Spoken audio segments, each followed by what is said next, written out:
अस्सलाम वालेकुम PHG forex वाले में खुश आमदीद। मैं हूँ आपका होस्ट आज़म अली।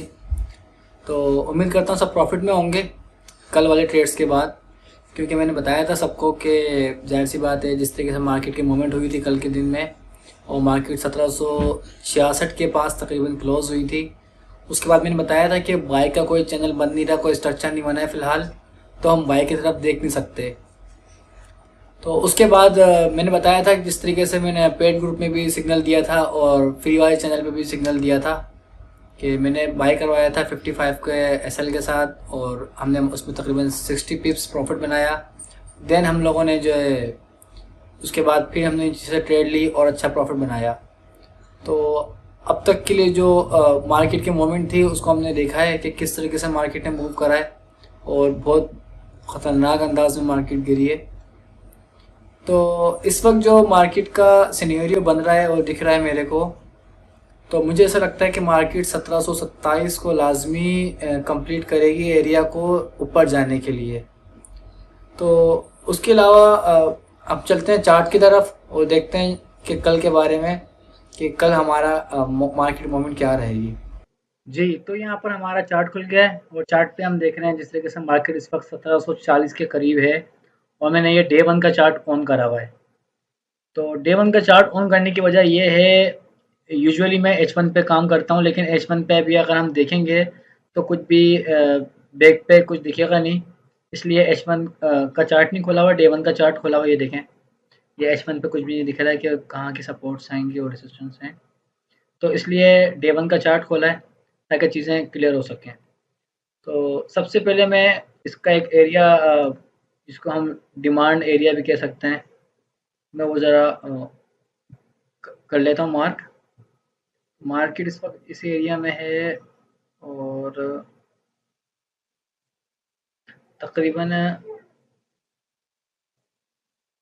मेरे ख़्याल से इसको एरिया होना चाहिए ये वाला।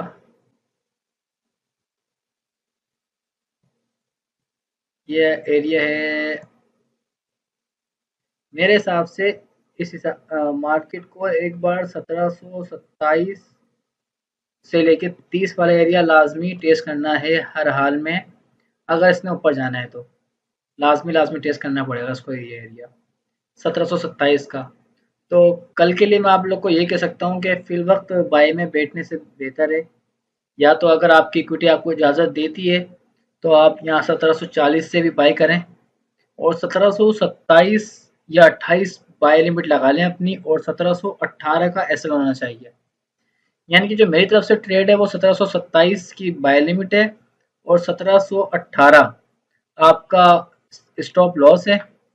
ये ट्रेड होनी चाहिए मेरे हिसाब से आपकी। तो मैं उस एरिया को थोड़ा सा मार्क कर लेता हूँ, 1718 वाला एरिया जो बन रहा है मेरा, ये एरिया है मेरे हिसाब से जो है, ये एरिया रहना चाहिए। यानी कि मार्केट को 1727 को टेस्ट करके जाना चाहिए लाजमी, रीटेस्ट करके, ठीक है।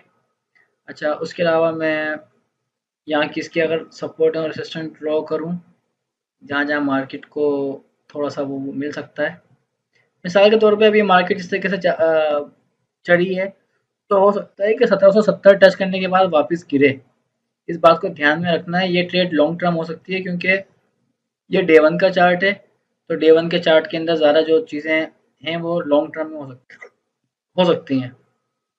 उसके अलावा अगर हम एक और एरिया देख लेते हैं, ये वाला, जो ये एक अच्छा एरिया है 1834 वाला।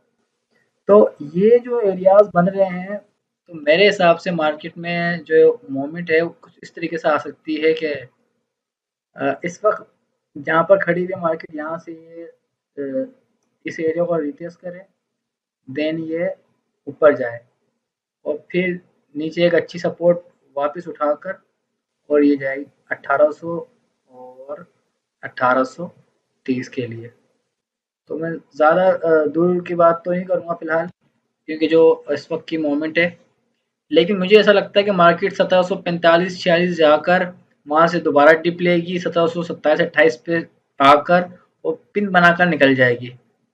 तो इस बात को ध्यान में रखें कि अभी भी कोई बाय ट्रेंड शुरू नहीं हुआ है आपका, ये दिमाग में रख लें। जिस तरीके से मैंने कल बताया था आप लोगों को कि स्ट्रक्चर बनना बहुत ज़रूरी है, तो मैं स्ट्रक्चर एक बार दिखा देता हूँ। उससे पहले मैं आप लोगों को ज़रा-सा ये मेंशन कर दूँ लिमिट्स वगैरह, ताकि कल की ट्रेड आप लोग देख सकें। 1727 मेरी बाय लिमिट है, ठीक है। होल्ड बाय लिमिट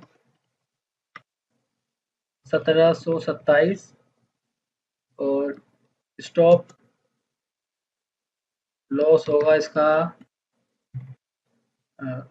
1718, ठीक है। उसके अलावा जिसका टीपी है वो आपका आप रख सकते हैं पहला 1735, फिर 1740, 1750, 1760 तक, ठीक है। तो ये एरिया बनता है, मैं अभी ज़्यादा दूर का नहीं बताऊंगा क्योंकि एनएफपी आ गई है। एनएफपी के लिए डेटा कल के दिन में देखना है कि मार्केट क्या मूव करती है, उस हिसाब से हम एनएफपी पे इंशाल्लाह काम करेंगे। और मैं भी पॉसिबल कि मैं एनएफपी पे लाइव आकर ट्रेड करवाऊँ आप लोगों को। और अगर आप लोग इंटरेस्टेड हों लाइव ट्रेड करने के लिए एनएफपी में, तो लाजमी मुझे कमेंट सेक्शन में बताइएगा लाजमी। और वीडियोस को अगर आप लाइक करेंगे तो मैं समझ जाऊंगा कि आप लोग चाहते हैं। और कमेंट सेक्शन में ज़रूर बताइएगा कि मैं लाइव आऊँ या नहीं आऊँ ट्रेड करने के लिए। तो ये तो हो गया हमारा कल के लिए एनालाइज। उसके अलावा हम आ जाते हैं अगर न्यूज़ के अंदर, तो कल की जो न्यूज़ें हैं उसमें अनएम्प्लॉयमेंट का क्लेम्स आएंगे, ठीक है। जो पिछली मरतबा 2,31,000 की थी अनएम्प्लॉयमेंट के क्लेम, और इस बार 2,30,000 एक्सपेक्टेड हैं। अगर आप इसको इस तरीके से अगर देख लें तो पिछले जो जून 30 को आई थी, जो डेटा आया था वो 2,31,000 आया था, यानी कि तकरीबन सिमिलर था, ज़्यादा कोई डिफरेंस आया नहीं था फोरकास्ट के हिसाब से। तो हो सकता है कि मार्केट में कल नेगेटिव इसका वो आए इम्पैक्ट, यानी कि गोल्ड बाय जा सके इसके हिसाब से, जो डेटा है उसके हिसाब से। और उसके अलावा अगर हम देखते हैं तो यूएसडी का एफएमसी मेंबर बुलर्ड स्पिक्स है, उस पर कोई ख़ास इम्पैक्ट रहेगा नहीं मार्केट में। उसके अलावा अगर यूरो की भी बड़ी न्यूज़ है, यूरो मॉनेटरी पॉलिसी मीटिंग है। तो यूरो जो आज मुझसे अक्सर लोग पूछ रहे थे यूरो के बारे में कि यूरो को हम क्या देख रहे हैं, तो मैं यूरो के बारे में ज़रा खोल लेता हूँ यूरो को, वो उसकी यूरो की कुछ चीज़ें देख लेते हैं। तो ये मैंने एक एरिया मार्क किया हुआ था कल हमने। मैं ज़रा इसको इस तरीके से खोल लेता हूँ H1 का चार्ट, ताकि आसानी रहे चीज़ों को समझने में।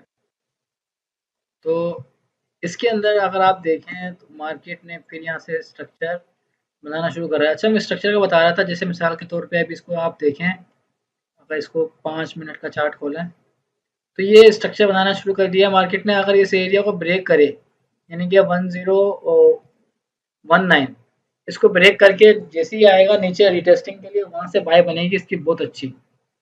तो इस बात को थोड़ा सा देख लें अपने हिसाब से, यानी कि मैं आपको बता देता हूँ इस तरीके से कि ये एरिया है जो, और एसएल इसके नीचे रखते हैं, छोटा एसएल है, बहुत छोटा एसएल है।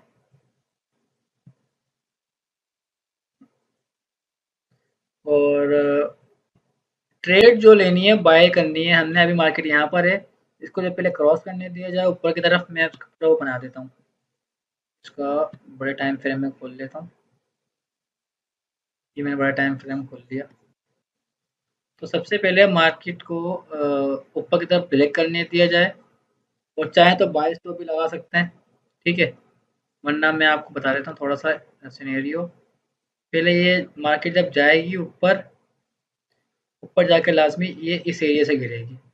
जब ये इस एरिया से गिरे तो फिर यहाँ से इसको बाय करना है और फिर ऊपर के लिए जाना है। यानी कि इसका जो एरिया बन रहा है, आप लोगों को मैं इसको इस तरह मेंशन कर देता हूँ आसानी के लिए। यूरो यूएसडी बाय लिमिट 1.0950, लेकिन ये उसी सूरत में है, स्टॉप लॉस बता देता हूँ पहले,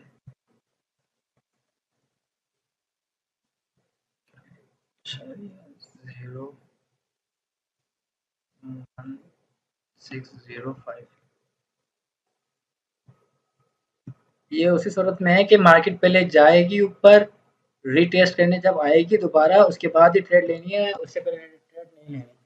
ठीक है, तो ये तो हो गया यूरो यूएसडी और गोल्ड का एनालाइज। तो यूरो की जो कल न्यूज़ है, तो तकरीबन 4:30 बजे न्यूज़ है यूरो की। तो हो सकता है तकरीबन इसी टाइम पे जो है आपको ट्रेड मिले यहाँ पर मार्केट, और इसको आप लोग करें बाय। तो मेरे ख्याल से तकरीबन जो चीज़ें समझ में आ गई होंगी आप लोगों के मार्केट के हवाले से। तो इंशाल्लाह मेरी कोशिश है मैं प्रॉफिट बना के दूँ आप लोगों को और अच्छी से अच्छी ट्रेड दूँ। उसके अलावा जो है, अगर आप लोगों को वीडियो पसंद आई तो ज़रूर लाइक करिएगा।